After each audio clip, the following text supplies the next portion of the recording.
जो यूआर अनरिजर्व की 34,589 सीट थी, उनमें से जनरल के 20,000 कैंडिडेट सेलेक्ट हुए हैं। अब 20,000 कैंडिडेट जनरल के सेलेक्ट हुए हैं, उनमें से 19,000 का आरक्षण विसंगति वाला घोटाला है, यानी तो कि फिर जनरल के लिए क्या बचेगा? 69,000 में से 20,000 ही सामान्य वर्ग के अभ्यर्थी इसमें चुने गए हैं। हम मानसिक दबाव में रहे, बहुत सारी प्रोसेसों से ये भर्ती गुजर के आई। यूपी की ऐसी कोई सी भी भर्ती नहीं है जो सिंगल बेंच, डबल बेंच और सुप्रीम कोर्ट वाला ये जो प्रोसेस फॉलो नहीं करे। हर भर्ती इन तीनों स्टेप से होकर गुजरती है। हमारी भर्ती भी ये 69,000 इससे पूर्व एक इस प्रक्रिया से गुजर चुकी है। अब ये दोबारा से फिर वही सिंगल बेंच, डबल बेंच होकर के सुप्रीम कोर्ट के यहाँ पे दरवाजे जाए। ये बताइए, जो 19,000 लोग हैं, अगर उनमें से नौकरी जाती है, मैं एक हाइपोथेटिकल सवाल पूछ रहा हूँ, कितने ऐसे लोग हैं जिनकी जो उम्र से बाहर हो जाएंगे? ऐसे बहुत लोग हैं जो उम्र के बिल्कुल ओवर एज हैं, वो दोबारा से परीक्षा के लिए हो नहीं सकते। 69,000 नौकरियां, 69,000 परिवार जिनके घर इस नौकरी से चल रहा है। लेकिन अब एक खतरा है। खतरा ये कि उनमें से बहुत सारे लोगों की नौकरी जा सकती है। वो भी कोई प्राइवेट नौकरी नहीं, किसी कंपनी ने ले ऑफ नहीं किया है, बल्कि ये वो सरकारी नौकरी है जिसके लिए बच्चे लगातार मेहनत करते हैं और बड़े मेहनत के बाद ये नौकरी मिलती है। लेकिन उत्तर प्रदेश में एक ऐसी नौकरी है जो कोर्ट के जंजाल में फंस गई है। High court, supreme court, high court, supreme court, लगातार ये चर्चा चल रही है कि आखिर इस नौकरी का होगा क्या, किसे नौकरी मिलेगी। दो पक्ष हैं। एक पक्ष कह रहा है कि हमारे साथ आरक्षण का घोटाला हुआ है, और दूसरा पक्ष है जो ये कह रहा है कि आपने दो बार आरक्षण लिया है, तो आप तीसरी बार आरक्षण कैसे लेंगे। मुद्दा आरक्षण का भी है, मुद्दा 6800 लोगों का भी है जिनका यह दावा है कि इस नौकरी में उनका भी हक है, और उनके खिलाफ ऐसे लोगों का दावा भी है कि भाई इस 6800 में हम कहां हैं। आपको अगर अभी भी नहीं समझ में आया तो हम आपको बता रहे हैं, ये 69,000 शिक्षक भर्ती मामला है जो 2018 से और आज जब हम बात कर रहे हैं 2025 तक ये चल रहा है। नमस्कार, मैं हूं रजत सिंह और आज हम बात करेंगे इसी 69,000 शिक्षक भर्ती पे। हमारे साथ बात करने के लिए दो शख्सियत आज हमारे स्टूडियो में मौजूद हैं। मानवेंद्र सिंह, जो कि इस जो सुप्रीम कोर्ट में पिटीशन डाली गई है उसमें एक याचिकाकर्ता है, और उनके वकील प्रशांत शुक्ला। आप दोनों का बहुत बहुत स्वागत है। प्रशांत, मैं आपको मानवेंद्र आपके पास आऊं। प्रशांत, मैं आपसे पहले सवाल लूंगा, सुप्रीम कोर्ट ने आप लोगों को क्या कहा है? देखिए, सुप्रीम कोर्ट में जब हमने अपनी बात रखी चयनित शिक्षकों की तरफ से, हमने बताया कि ये बच्चे लगभग 4 साल से काम कर रहे हैं, और हाई कोर्ट ने बोला है कि आप लिस्ट को रीड्रॉ करिए, तो इससे हमें डर है कहीं ऐसा ना हो हम लोग बाहर चले जाएं। तो सुप्रीम कोर्ट ने ये बात हमारी समझी, और हमने कोर्ट को लॉ पॉइंट पे ये इस बात को लेकर कन्विंस किया कि एक बार अगर ये आरक्षण का लाभ ले चुके हैं तो बाद में ये ओपन कैटेगरी की सीट्स पे माइग्रेट नहीं कर सकते। इस बात को सुप्रीम कोर्ट ने समझा और स्टे किया, और ये बोला कि अगर कोई लिस्ट ऐसी निकलेगी भी तो उसे आप इंप्लीमेंट नहीं करेंगे। ये कहते हुए लास्ट डेट पे सुप्रीम कोर्ट ने अगली डेट 23 तारीख इसमें लगा दी है। बिल्कुल, जो दर्शक नहीं जानते उनको बता दें कि हाई कोर्ट की डबल बेंच ने इसमें एक फैसला दिया। उन्होंने ये कहा है कि आरक्षण को लेकर एक नई लिस्ट बनाई जाए और सरकार नए तरीके से एक नौकरी दे। कितने दिन की नौकरी बची है अगर हाई कोर्ट के हिसाब से मान ली जाए तो? हाई कोर्ट का जो डिसीजन आया है उसके अकॉर्डिंग हाई कोर्ट ने बोला है कि 31 मार्च 2025 को जो भी अफेक्टेड हैं उनको कार्यान्वित कर दिया जाए और एक नए सिरे से रिविजिट करते हुए लिस्ट बनाई जाए। तो मैं ये पूछ रहा हूँ आपसे मानन जी कि अगर नई नियुक्तियां आती हैं, नई लिस्ट बनती है जिस ओबीसी आरक्षण की बात हो रही है, तो कितने लोगों की नौकरियां जा सकती है? जो उन लोगों ने दावा किया है उन्होंने बोला है कि लगभग 19,000 सीट पे रिजर्वेशन का ये विसंगति हुई है, घोटाला हुआ है। अब मैं ये एक क्वेश्चन रखना चाहता हूँ, ये बात बताना चाहता हूँ कि जो यूआर अनरिजर्व की 34,589 सीट थी, उनमें से जनरल के 20,000 कैंडिडेट सेलेक्ट हुए हैं। अब 20,000 कैंडिडेट जनरल के सेलेक्ट हुए हैं, उनमें से 19,000 का आरक्षण विसंगति वाला घोटाला है, यानी तो कि फिर जनरल के लिए क्या बचेगा? 69,000 में से 20,000 ही सामान्य वर्ग के अभ्यर्थी इसमें चुने गए हैं, जिनमें आप भी हैं। और ओबीसी वर्ग के छात्रों की मांग ये है कि उनका दावा यह है कि 19,000 पदों पर आरक्षण का घोटाला हुआ है, यानी कि सिर्फ 1,000 लोग बचेंगे इस पूरे 69,000 भर्ती में, अगर मैं आपके दावे को मानूं। तो मैं प्रशांत के पास से पहले कि आपको कितना समय हो गया नौकरी करते हुए? नौकरी करते हुए हमें 4 साल होने को हैं। तो आप यानी कि 4 वर्षों से हम नौकरी कर रहे हैं। उससे पहले यानी कि ये प्रोसेस तो 2018 से शुरू हुई थी। हम मानसिक दबाव में रहे, बहुत सारी प्रोसेसों से ये भर्ती गुजर के आई। यूपी की ऐसी कोई सी भी भर्ती नहीं है जो सिंगल बेंच, डबल बेंच और सुप्रीम कोर्ट वाला ये जो प्रोसेस फॉलो नहीं करे। हर भर्ती इन तीनों स्टेप से होके गुजरती है। हमारी भर्ती भी ये 69,000 इससे पूर्व एक इस प्रक्रिया से गुजर चुकी है। अब ये दोबारा से फिर वही सिंगल बेंच, डबल बेंच होकर के सुप्रीम कोर्ट के यहाँ पे दरवाजे पे आ चुकी है। प्रधान जी, एक सवाल ये है कि जो आप लोगों का दावा है इसमें कि ओबीसी वर्ग के लोगों को डबल आरक्षण मिल रहा है, बिल्कुल। क्या है डबल आरक्षण? देखिए, सबसे पहले तो जो रिजर्व कैटेगरी के कैंडिडेट्स हैं उनको टीईटी, टीचर्स एलिजिबिलिटी टेस्ट में वहां पर इनको एक रिलैक्सेशन मिलता है, वहां पर आरक्षण मिलता है, और 55% और 60% वहां पे क्राइटेरिया है जो रिजर्व कैटेगरी के बच्चे। यानी कि मैं ये सीधा थोड़ा लेमैन भाषा में पूछ रहा हूँ, बिल्कुल। यानी कि जो ये 69,000 की वैकेंसी आई उसमें अप्लाई करने के लिए टीईटी पास करना जरूरी था? बिल्कुल, क्वालिफाई करना जरूरी जी। था, बिल्कुल। उसके बाद जो ये एटीआरई एग्जामिनेशन है जिसका कि एक सब्सटेंटिव रोल है, 60% मार्क्स जो हैं एटीआरई के वो काउंट होने हैं आपकी मेरिट बनने में। एटीआरई जिसे सुपर टेट कहा जाता है। यस, जी। असिस्टेंट टीचर रिक्रूटमेंट एग्जामिनेशन 2019 में जो कंडक्ट हुआ है, तो आप उसमें भी रिजर्वेशन ले रहे हैं। उसमें तो उसमें 60% किस तरीके से रिजर्वेशन दिया गया? बिल्कुल, उसमें ऐसा है कि अगर कोई भी बच्चा रिजर्व कैटेगरी का है, वो 60% मार्क्स पाता है तो वो उसको उसका रिजर्वेशन का लाभ दिया गया है, और कोई जनरल कैटेगरी का बच्चा है तो उसे 65% नंबर वहां पे लाने होंगे, तभी वो आगे अपेंडिक्स 1 के हिसाब से वो मेरिट लिस्ट में आ पाएगा। तो कहीं ना कहीं उनको रिलैक्सेशन मिला ना, अगर उनको वो 60% का रिलैक्सेशन ना मिलता तो कभी भी। वर्ग के लोग ये की मांग ये है, जो मैं समझ पा रहा हूं, कि इसके बाद जो एक मेरिट लिस्ट बनी है उसमें भी आरक्षण लागू किया जाए, और उसमें आरक्षण लागू नहीं है। बिल्कुल, उनका यही कहना है कि जो रिजर्वेशन एक्ट 1994 है उसके हिसाब से ये अपेंडिक्स के हिसाब से जब मेरिट लिस्ट बनेगी वहां पर इसको, वहां पे आप रिजर्वेशन लेके आइए। जबकि सुप्रीम कोर्ट का इस पे डायरेक्ट जजमेंट है 3 जज बेंच का, जिसमें सुप्रीम कोर्ट ने बोला है अगर आप किसी भी स्टेज पर कोई भी रिजर्वेशन का लाभ ले चुके हैं तो अब आप उसी कैटेगरी की सीट्स को ही ऑक्युपाई कर सकते हैं, आप ओपन में नहीं जा सकते। तो सरकार ने जो भी किया है बिल्कुल सही किया है। सरकार ने जो लिस्ट जारी की है 1 जून 2020 को, जिसकी पूरी लड़ाई चल रही है, सरकार ने बिल्कुल सही लिस्ट जारी की है। आपको क्या लगता है मानवन जी कि जिस तरीके का ये एक तरीके से समझिए कि बहुत लंबे समय से प्रदर्शन हो रहा है, आप लोगों को ये कहा जा रहा है कि आप लोगों की बहुत तकलीफ है, लेकिन मेरा एक सवाल ये है आपसे कि आप लोग नौकरी कर रहे हैं, आप लोगों के पास सैलरी है, बहुत सारे लोगों का कहना है कि जो मेरा हक था वो आप लोगों ने खा लिया, आप जो जिन लोगों को नहीं होना चाहिए था, इस पे आप लोगों का क्या कहना है? जो गवर्नमेंट ने जो सारी भर्ती की प्रोसेस हुई थी, माननीय सुप्रीम कोर्ट के आदेश अनुसार ही हुई थी। पहला इसका जो चरण आया था 31,000 वैकेंसीज वाला, तो उसमें भी सारे जो इंस्ट्रक्शन थे माननीय सुप्रीम कोर्ट के ही थे। उसके बाद फिर एक 37,000 वाला पार्ट आया, उसमें से कुछ सीटें बच गई थी, तो 6696 वाली एक और सूची आई। उन तीनों सूचियों को मिलाकर के 69,000 कंप्लीट हुई। अब ये बताइए कि हम लोगों ने भी टेट का एग्जाम पास किया है, हम लोगों ने सुपर टेट पास किया है। मैं खुद 117 मार्क्स ला करके सुपर टेट क्वालिफाई हूँ। अब ये बताइए कि एक रिजर्व कैटेगरी का 96 या 90 मार्क्स ला करके वो बोल रहा है कि आप जनरल में मेरे से हटो यहाँ से, तो ये किस तरह से ये न्यायोचित हो सकता है? तो मैं ये कह रहा हूं कि ये तो बड़ी लंबी चर्चा का विषय है कि आरक्षण किस तरीके से न्यायोचित है, लेकिन मैं ये कह रहा हूं कि अभी आप लोगों के सामने क्या चुनौतियां हैं, आपको क्या लग रहा है कि आप लोगों की नौकरियां बच पाएंगी? नौकरी बचाने के लिए ही तो हम सुप्रीम कोर्ट में आए। सरकार आपके लिए क्या सुनवाई कर रही? सरकार का भी स्टैंड बिल्कुल क्लियर नहीं है। अगर सरकार का स्टैंड क्लियर होता तो ना तो चयनित लोग यहाँ पे आते, ना अचयनित आते।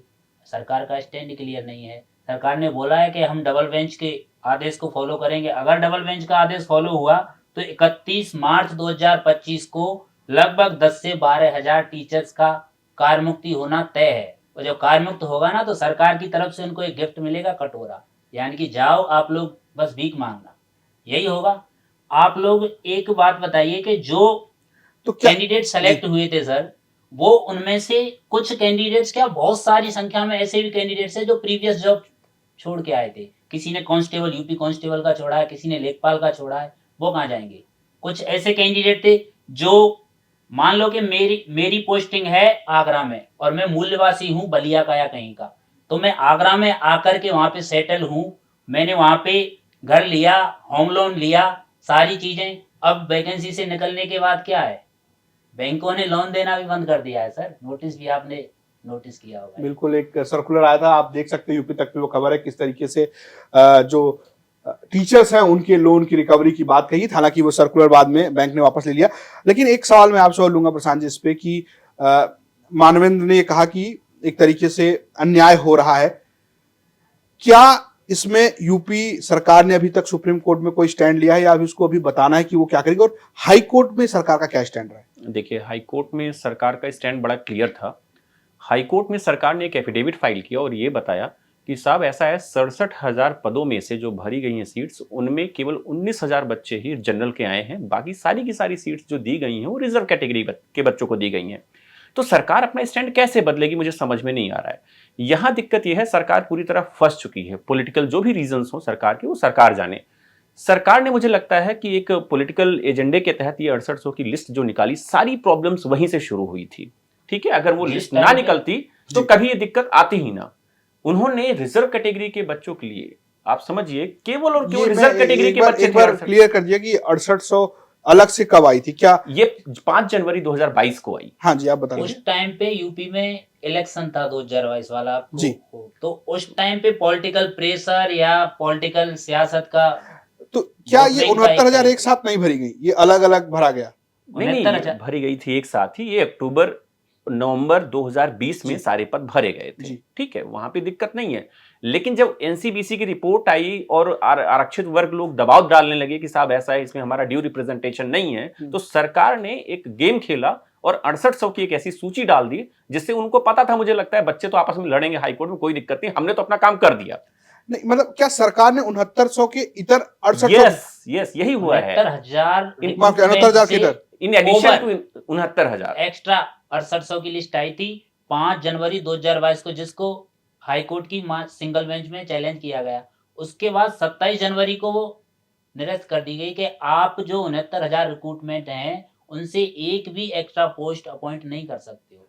उसके बाद फिर मैटर डबल बेंच में गया और डबल बेंच ने 16 अगस्त को आदेश दे दिया कि आप अपने कार मुक्ति की तैयारी कीजिए। एक सवाल आपसे मैं ये भी पूछता हूँ, चूंकि बात बड़ी लंबी हो रही है। आपने बताया, जैसा प्रशांत ने बताया कि टेट, सुपर टेट, उसके बाद ये एक नौकरी पाने के लिए मानव जी आपको अगर मैं कहूँ कि बैचलर से लेके यहाँ तक कितनी परीक्षाएं देनी पड़ी? परीक्षाएं बैचलर से लेकर के परीक्षाएं देते ही चले आ रहे हैं सर। फिर भी काउंट कर लेते हैं, जैसे मान लीजिए आपने बैचलर्स किया, बैचलर से पहले भी जैसे हाई स्कूल का मेन एग्जाम किया, 12th का किया, उसके बाद आप बैचलर्स के, फिर उसके बाद बीएड के लिए, उसके बाद टेट के लिए, टेट को करने के बाद फिर हम सुपर टेट में अपियर हुए, सुपर टेट को करने के बाद फिर जब कट ऑफ में आ गए, चयनित तो हो गए, उसके बाद भी अब ये एग्जाम चल रहे हैं, single bench, double bench, supreme court, फिर दोबारा से वही प्रोसेस, ये चलता रहता है। अभी एक और विवाद है सर, उत्तर कुंजी वाला विवाद। एक नंबर वाला एक आदेश आया था, 1 नंबर का रिलैक्सेशन वाला, यानी कि 1 नंबर मिला था। ऐसे भी लोगों से प्रत्यावेदन लिए गए थे, लगभग 300 लोग थे। उनको सरकार सुप्रीम कोर्ट गई थी, सुप्रीम कोर्ट में सरकार की अपील खारिज कर दी गई। अभी उनका भी अपॉइंटमेंट ही हुआ है, सरकार बोल देती है कि अभी आरक्षण वाला मैटर चला हुआ है। तो बहुत सारे ऐसे विवाद हैं। एक और बात है, चूंकि आपने क्या बीएड किया है? बीएड। तो इसमें 2 लोगों की वैकेंसी है, बीएड प्लस बीटीसी। तो क्या है बीएड वालों की तकलीफ क्या, क्योंकि उनकी अलग तकलीफें चल रही हैं? बीएड वालों की तो सर बहुत तकलीफ है। अगर ये चीजें यूपी की क्या, हर जगह की कोई सी भी वैकेंसी हो, कोई भी लीक पॉइंट हो, वो जाकर के कोर्ट में पहुंच जाता है। अब एक आदेश आया था 11 अगस्त 2023 को कि पूरे भारत में कहीं पर भी बीएड प्राइमरी में एलिजिबल नहीं है, यानी कि बीएड को अवैध घोषित कर दिया गया प्राइमरी की नियुक्तियों के लिए। अगर नए सिरे से लिस्ट बनती है तो नया अपॉइंटमेंट होगा। अब जब अगस्त 2023 के बाद बीएड को अपॉइंट, यानी नई लिस्ट बनती तो आप अपने आप नहीं होगी, ये क्या ये हाई कोर्ट ने कहा है कि जो बीएड के तहत इसमें नौकरी लेकर आए हैं उन लोगों को निकाल दिया जाएगा क्योंकि बीएड एलिजिबल नहीं है? नहीं, ऐसा नहीं कहा है। लेकिन मैं इसको क्लियर कर देता हूं। सुप्रीम कोर्ट का एक जजमेंट आया है अगस्त 2023 में, जिसमें सुप्रीम कोर्ट ने क्लियर कर दिया है पूरे देश में 1 से 5 तक के लिए बीएड वाले बच्चे एलिजिबल नहीं होंगे। आज इन बच्चों के साथ जो संकट है सामने, वो ये है, अगर ये कहीं भी बाहर हो गए तब तो ये कभी नौकरी नहीं पाएंगे, क्योंकि बीएड वाले 6 to 8 के लिए एलिजिबल हैं और 6 to 8 के लिए वैकेंसीज आती ही नहीं है। अगर आप यूपी की बात करें, आर्ट्स में कम से कम 2 से 3 बार आज तक टीईटी कंडक्ट हुआ, पिछले 14 साल में एक भी भर्ती नहीं आई। अगर आप बात करें गणित और विज्ञान की तो 2013 में शायद एक वैकेंसी आई थी, उसके बाद से एक भी वैकेंसी नहीं आई। तो आप बीएड की क्वालिफिकेशन अटेन करने के बाद एक बच्चा दर दर भटक रहा है, आप सोचिए 12 साल 14 साल से एक भी रिक्रूटमेंट नहीं है 6 से 8 के लिए, ये बच्चे बीएड करके जाएंगे कहां? और बीएड वाले बच्चे, आपको मैं उसमें एक और बात ऐड करूंगा जो इन्होंने बताया कि उनको तो 6 महीने का ब्रिज कोर्स एक्स्ट्रा करना पड़ता है बीएड वाले बच्चों को। बीटीसी वालों को नहीं करना पड़ता। यस, बीटीसी वालों को नहीं करना वाली पड़ता। तलवार भी 69,000 बीएड पे लटकी हुई है, अभी तक नहीं हुआ है। बिल्कुल, तो कहीं ना कहीं देखा जाए तो बीएड वाले बच्चों के साथ तो सारी बहुत ऐसी बड़ा अन्याय परीक्षाएं इसमें होने देते वाला आ है। रहे हैं सर। कितनी उम्र हो गई आपकी? मेरी 32। तो अब क्या आप सरकारी नौकरी के लिए एलिजिबल हैं? सरकारी नौकरी के लिए अभी तो हैं, लेकिन रिक्रूटमेंट ही नहीं आना। रिक्रूटमेंट आता ही नहीं है ना। अब 2018 नहीं, से आप ये हुआ ही बताइए नहीं जो है कोई 19,000 लोग हैं, अगर उनमें से नौकरी जाती है, मैं एक हाइपोथेटिकल सवाल पूछ रहा हूँ, कितने ऐसे लोग हैं जिनकी जो उम्र से बाहर हो जाएंगे? ऐसे बहुत हैं, बहुत लोग हैं जो उम्र के बिल्कुल ओवर एज हैं, वो दोबारा से परीक्षा के लिए हो ही नहीं सकते। तो क्या सरकार, अगर हाई कोर्ट में की जो एक तरीके से जो बात विपक्ष कह रहा है, अखिलेश यादव और तमाम लोग कह रहे हैं कि हम नहीं चाहते कि आप लोगों की नौकरियां जाए, किसी की नौकरी जाए, बिल्कुल सरकार ने रायता फैला है, सरकार समेटे। बिल्कुल क्या सरकार ये प्रशांत ये रायता समेट सकती है? नहीं, क्यों नहीं समेट सकती? मैं- सरकार मैं- के पास तो ऑप्शन है कि वो और वैकेंसी निकाल बिल्कुल दे। नहीं कर सकती, बिल्कुल नहीं कर सकती। उसका मैं आपको कारण बता रहा हूं। इसी मैटर में शिवम पांडे का नाम का एक बच्चा जो है सुप्रीम कोर्ट गया, उसका भी ये कहना है जो बची सीटें चाहे 68,500 की 69,000 की, उनको आप हमको दे दीजिए। सुप्रीम कोर्ट ने साफ मना कर दिया, नहीं सॉरी, हम आपको नहीं दे सकते। उस पे हक तो ओपन कंपटीशन, वो तो सबके लिए है। जो बच्चे अभी भी बीटीसी बीएड कर रहे हैं उनका क्या होगा? तो हम उसमें से एक भी सीट नहीं दे सकते। और आज सरकार के साथ सबसे बड़ा संकट ये है कि वो क्या करे। वो तो लिस्ट 6800 की इन एडिशन टू 69,000 है। अब सरकार समायोजन भी नहीं कर सकती क्योंकि सुप्रीम कोर्ट का जजमेंट है इस पे। अगर समायोजन कर दिया तो कहीं ना कहीं कंटेम्प्ट हो जाएगा सुप्रीम कोर्ट के जजमेंट का। बच्चे जो फ्रेश जो अभी कर रहे हैं बीटीसी बीएड, वो सुप्रीम कोर्ट जाएंगे, कंटेम्प्ट फाइल करेंगे, पिटीशन फाइल करेंगे, साहब हमारी सीटों को इन्होंने कैसे दे दिया, समायोजन कैसे कर दिया। आज की डेट में बिना सुप्रीम कोर्ट की लीव ग्रांट किए सरकार कोई कदम उठा ही नहीं पाएगी। और शायद इसीलिए सरकार बहुत असमंजस में है और उसे समझ में नहीं आ रहा है हम आगे जाएं या पीछे जाएं, क्या करें। सरकार खुद चाहती है ये मैटर अब सुप्रीम कोर्ट ही डिसाइड करे। एक और सवाल है, आप लोग सुप्रीम कोर्ट गए, प्रशांत पहले आपसे तो फिर आपसे लूंगा। सुप्रीम कोर्ट में एक केस की कितनी फीस ले लेते हैं? देखिए ये थोड़ा पर्सनल वो है, डिपेंड करता है कौन कौन से लॉयर हैं। हर एक लॉयर की अलग अलग फी है। मतलब मैं बता दूं, सुप्रीम कोर्ट में जो पहली हियरिंग हुई उसको कभी सरकार के महाधिवक्ता रहे मुकुल रोहतगी ने उसको देश के अटॉर्नी जनरल, तो आप अब ये समझिए कि उन्होंने रिप्रेजेंट किया। देखिए उसमें आप फीस के बारे में अगर जानना चाहते हैं, रोहतगी साहब को मैंने कई बार एंगेज किया है। वो 16 लाख रुपए से मुझे लगता है स्टार्ट करते हैं, 16 लाख रुपए के ऊपर, वो भी मिसलेनियस का। फाइनल डिस्पोजल मैटर है तो कहाँ तक जाएगा कोई नहीं जानता। कितना खर्च आ गया पहली हियरिंग में? पहली हियरिंग में दोनों पार्टियों का 1 करोड़ तो समझो सर। कहाँ चला रहे हैं आप लोग के करोड़ों पे?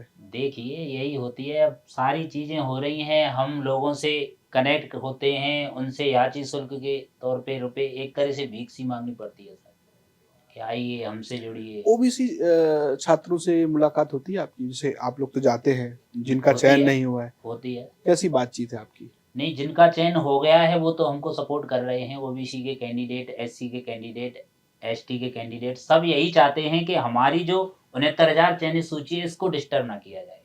हम भी यही चाहते हैं कि कोई ऐसा समाधान निकले कि हमारे जो 68 से वाले हैं वो भी इतनी सारी चीजें कर रहे हैं, उनका भी कुछ हो, गवर्नमेंट के ऊपर है। अब गवर्नमेंट क्या करती है पता नहीं। नहीं, आप बताइए, मुलाकात होती जब आते हैं hearing मुलाकात पे? तो होती है सर। क्या बातचीत होती है? मुलाकात तो यही होती है क्योंकि आप अभी तो उनके सामने है ना कि आप नौकरी कर रहे हैं, फोन आपको पे 1 करोड़। धमकियां भी आती हैं, धमकियां कैसी भी धमकी हैं। आती है? बहुत सारी धमकियां आती हैं फोन पे, बहुत सारे संघर्ष और उनसे जूझना पड़ रहा है। और एक टीचर का जो सोशल स्टेटस होता है वो भी खत्म है। लोग मजाक उड़ाते हैं फोन करके, हाँ भाई अब तो तुम निकलने वाले हो, कब तक निकलोगे, इस तरह से प्रक्रिया हो रही है। बैंक लोन देना बंद कर रही है और कितना सोशल स्टेटस गिरेगा सर। एक सवाल प्रशांत ये है कि कितने लोग हैं इसमें? जैसे कि हमने बात की 6800 वैकेंसी जो कर रहे हैं वो छात्र उसमें पटिशनर हैं, जिनकी मांग ओबीसी जो अचयनित हैं वो भी हैं, कुछ ऐसे भी छात्र हैं जो कि सामान्य वर्ग के हैं, जनरल कास्ट के हैं, वो भी जिनका चयन नहीं हुआ। एक वैकेंसी में अभी कितने लोग दावेदारी कर रहे हैं? देखिए, इसमें ऐसा है कि एक तो वो है जो सिलेक्टेड है, जो अपनी जगह जैसे कि मानवेंद्र जी एक ये बड़े है, हैं, ये अपनी जी। जगह बचाने की कोशिश कर रहे हैं। साहब ऐसा है, हम अपॉइंटमेंट पा चुके हैं, 4 साल से काम कर रहे हैं, हमें ना टच किया जाए। तो एक वर्ग ये हो गया। एक वर्ग वो है जो 6800 की सूची में अपनी जगह पा चुका है। ठीक है? वो सारे के सारे रिजर्व कैटेगरी के कैंडिडेट्स हैं। उनका कहना है कि साहब एक बार अगर आपने लिस्ट निकाल दिया है तो अब आप पीछे नहीं हट सकते, अब आप हमको नौकरी दीजिए। एक तीसरा है जो जनरल कैटेगरी वाले लड़ रहे हैं, कह रहे हैं कि साहब ओबीसी की जो लिस्ट है 6800 की, उसमें आपने एक भी जनरल को नहीं दिया, ये क्या बात हुई?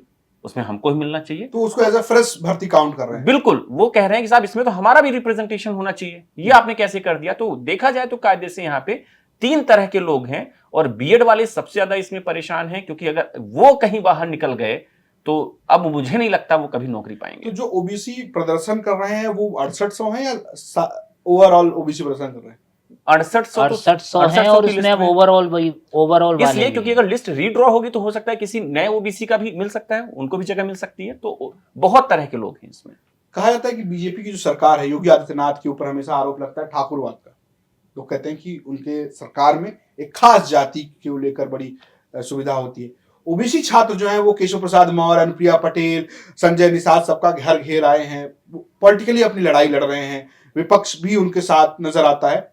आपकी मुलाकात, आप लोग किसी से मिलने जा रहे हैं, कोई आपकी क्या योगी आदित्यनाथ से मुलाकात की कोशिश की गई? ये जो आरोप माननीय मुख्यमंत्री सर पे लगाया जा रहा है साहब पे, बिल्कुल ही गलत है मेरी नज़र से।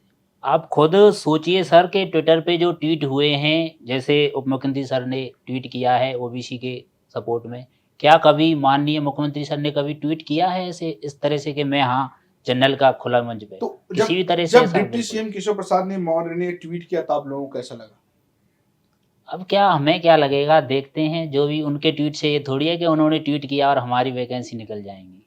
हमें माननीय सर्वोच्च न्यायालय पे पूरा भरोसा है, यकीन है। अब यहाँ से जो फैसला होगा वो नजीर साबित होगा। सरकार से कोई अपील? सुप्रीम कोर्ट छोड़ी, सुप्रीम कोर्ट तो आप लोग गए। सरकार से मेरी एक ही अपील है, प्रदेश के सबसे नंबर 1 चैनल से, मीडिया चैनल से मैं अपील करना चाहता हूँ कि जो सरकार के जो नुमाइंदे हैं उनसे एक ऐसी चीज़ होनी चाहिए कि कोई भी भर्ती इस चीज़ों में फंसे ही नहीं। Single bench, double bench, supreme court वाली प्रोसेस से इन सारे अभ्यर्थियों को छुटकारा मिलना चाहिए।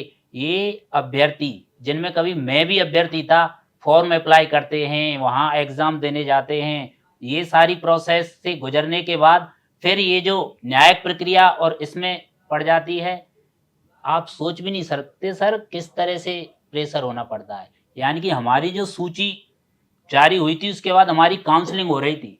हम काउंसलिंग पे बिल्कुल पहुंच गए थे, काउंसलिंग करा ही रहे थे और हाई कोर्ट का फैसला आ गया कि काउंसलिंग रद्द कर दी जाए। इतना सर सोच भी नहीं सकते आप कितनी मेंटली प्रॉब्लम से गुजरे थे उस टाइम पे। उसके बाद फिर धीरे-धीरे प्रोसेस, फिर सुप्रीम कोर्ट आए, सुप्रीम कोर्ट के निर्देशानुसार जस्टिस यू ललित सर ने डिसाइड किया था, तब 31,000 शिक्षकों वाला प्रथम चरण आया था। इस तरह से 3 चरणों में 69,000 हमारी कंप्लीट हुई। जो बच्चे सरकारी नौकरी की तैयारी कर रहे हैं उनको लेकर आप कुछ कहना चाहेंगे, क्योंकि आप तो एक तरीके से सफल छात्र हैं जो नौकरी कर रहे हैं? मैं उनके लिए भी यही कहना चाहूँगा कि सरकार खुद नहीं चाहती है, सरकार के ये लोग खुद नहीं चाहते हैं कि हम नई रिक्रूटमेंट या नई भर्ती लेकर के आएँ। वो खुद चाहते हैं कोई ना कोई ऐसा लीक पॉइंट छोड़ देते हैं जिससे वो वैकेंसी कानूनी पचड़े में फँसेगी। 2018 के बाद यूपी में कोई भी बेसिक की भर्ती नहीं आई है। 6 साल हो गए और आगे भी आने की संभावना नहीं है, क्योंकि अभी 69,000 विवाद चल रहा है। फिर 78,000 वाला, जो 68,500 वाला, जी। उसमें भी 27,000 सीटों की वैकेंसी वाला, वो भी चैलेंज होगा। इस तरह से यही कानूनी प्रक्रिया, हर चीज, ये जो सरकारी वो हैं, ये एक भी चीज बिना डिस्पाइट के कर ही नहीं सकते, विवाद रहित होती ही नहीं है। समायोजन की प्रक्रिया है वो भी न्यायिक प्रक्रिया, उसमें लफड़े में पड़ी हुई है। प्रमोशन इनके वो भी इसी तरह से गुजरते हैं। तो फिलहाल आप ये जो सारी समस्याएं, सारी चीज समझ रहे थे, ये उन अभ्यर्थियों का दुख है या कहिए उन शिक्षकों का दुख है जो अभी उत्तर प्रदेश की प्राइमरी स्कूलों में पढ़ा रहे हैं, जिनको ये डर लग रहा है कि उनकी नौकरी खतरे में है और उन्होंने सुप्रीम कोर्ट से हाई कोर्ट के उस फैसले पर स्टे लिया है जो ये कहता है कि एक नई लिस्ट बनाई जाए और जिसके जरिए आरक्षण लागू करके फिर से नौकरियां दी जाए। इसी तरीके से हम आपको उन बच्चों की भी बात बता रहे हैं जो ये मांग कर रहे हैं कि उसमें आरक्षण जारी करके एक नई लिस्ट जारी की जाए। लगातार यूपी तक आपको इस पूरे विषय में व्यापक कवरेज दे रहा है, तो आप यूपी तक देखिए। फिलहाल मानवेंद्र और प्रशांत, आपका बहुत बहुत धन्यवाद, आप आए हमारे साथ बातचीत की। Thank you sir. और आप सभी से भी एक गुजारिश है कि यूपी तक देखते रहिए। जिन लोगों ने सब्सक्राइब नहीं किया है वो इस चैनल को सब्सक्राइब जरूर करें। नमस्कार।